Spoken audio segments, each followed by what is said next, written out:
আসসালামু আলাইকুম। আজ শুক্রবার 13 চৈত্র, 7 শাওয়াল, 27 মার্চ। বাংলাদেশ বেতার রাজশাহী। স্থানীয় সংবাদ পড়ছি মাহমুদ শওকত।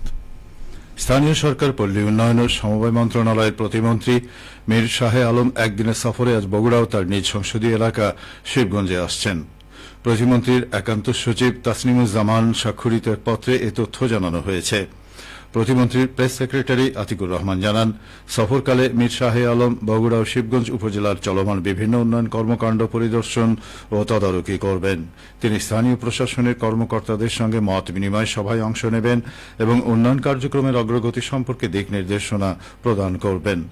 এছাড়াও প্রতিমন্ত্রী স্থানীয় জনপ্রতিনিধি ও বিভিন্ন শ্রেণী পেশার মানুষের সঙ্গে মত বিনিময় করবেন এবং ঈদ উল ফিতর উপলক্ষে শুভেচ্ছা বিনিময় করবেন বলে জানা গেছে। সফরকে কেন্দ্র করে স্থানীয় প্রশাসন প্রয়োজনীয় প্রস্তুতি গ্রহণ করেছে।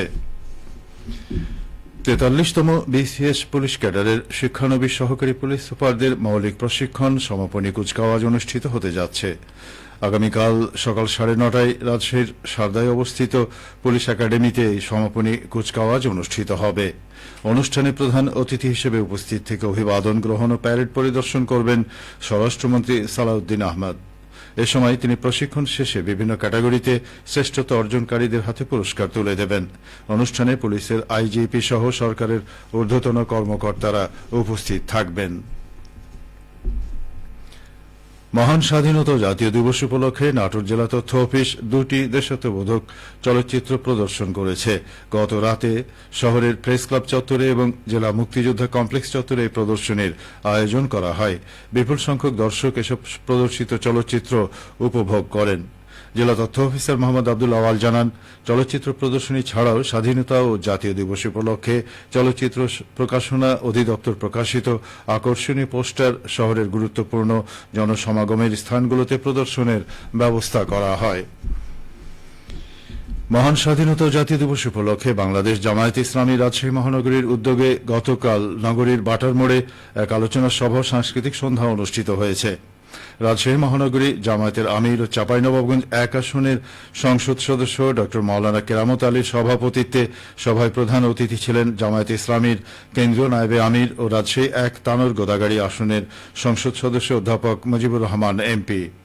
তিনি বলেন, 1971 সালে এদেশের মুক্তিকামী জনতা দেশে গণতন্ত্র, আইনের শাসন, ন্যায় বিচার, মত প্রকাশের স্বাধীনতা ও মানবাধিকার প্রতিষ্ঠার জন্য তদানীন্তন শাসক গোষ্ঠীর বিরুদ্ধে প্রতিরোধ গড়ে তুলেছিল। মহান মুক্তিযুদ্ধের মূল আকাঙ্ক্ষা ছিল সাম্য, মানবিক মর্যাদা ও সামাজিক সুবিচার। ক্ষুধা, দারিদ্র্য, বেকারত্ব, দুঃশাসনমুক্ত একটি দেশ প্রতিষ্ঠার লক্ষ্যে সর্বস্তরের জনতা মুক্তিযুদ্ধে ঝাঁপিয়ে পড়েছিল। লাখো মানুষের রক্তের বিনিময়ে দেশ স্বাধীনতা লাভ করে। স্বাধীনতার 55 বছর অতিক্রান্ত হলেও যোগ্য নেতৃত্বের অভাবে আজও দেশের মানুষের প্রত্যাশা পূরণ হয়নি। বাংলাদেশ জামায়াতে ইসলামী এদেশের মানুষের প্রত্যাশা পূরণের জন্য কাজ করে যাচ্ছে। রাজশাহীতে আবহাওয়া অনুকূলে থাকায় এবার গমের ফলন ভালো হয়েছে। দাম ভালো পাওয়ায় এবং বীজ ও সার সহজলভ্য হওয়ায় এই অঞ্চলে গমের উৎপাদন স্থিতিশীল রয়েছে। চলতি মৌসুমে 23,510 হেক্টর জমিতে 1,04,620 মেট্রিক টন গম উৎপাদনের লক্ষ্যমাত্রা ধরা হয়েছে। এ পর্যন্ত 45 হেক্টর বেশি জমিতে আবাদ হয়েছে। গত বছর হেক্টর প্রতি আবাদ হয়েছিল 4.45 মেট্রিক টন। রাজশাহী জেলা কৃষি সম্প্রসারণ অধিদপ্তরের উপপরিচালক মোহাম্মদ নাসির উদ্দিন জানান, রাজশাহীর মাটি ও আবহাওয়া গম চাষের জন্য উপযোগী। বর্তমানে গমের উন্নত বীজ সহজলভ্য হওয়ায় কৃষকদের মাঝে গম চাষে আগ্রহ বেড়েছে।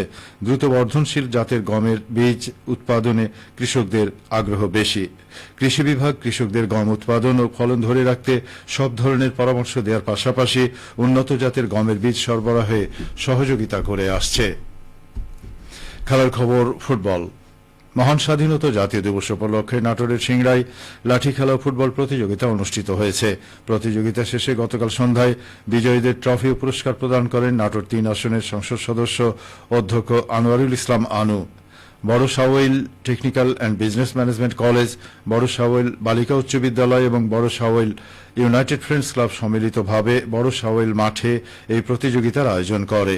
এদিকে মহান স্বাধীনতা দিবস উপলক্ষে সিরাজগঞ্জে প্রীতি ফুটবল ম্যাচ অনুষ্ঠিত হয়েছে।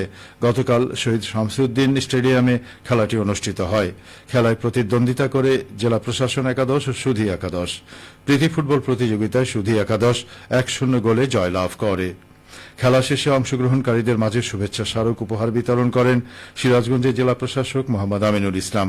এ সময় পুলিশ সুপার সাইফুল ইসলাম শান্তু সহ বিশিষ্টজনেরা উপস্থিত ছিলেন।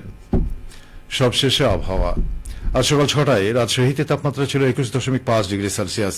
এ সময় বাতাসে আর্দ্রতার পরিমাণ ছিল 95%। রাজশাহী ও পার্শ্ববর্তী এলাকায় আজ সূর্যোদয় হয়েছে সকাল 6টা 2 মিনিটে এবং সূর্যাস্ত সন্ধে 6টা 19 মিনিটে। সংবাদ শেষ হল। আমাদের পরবর্তী স্থানীয় সংবাদ দুপুর 12টা 10 মিনিটে।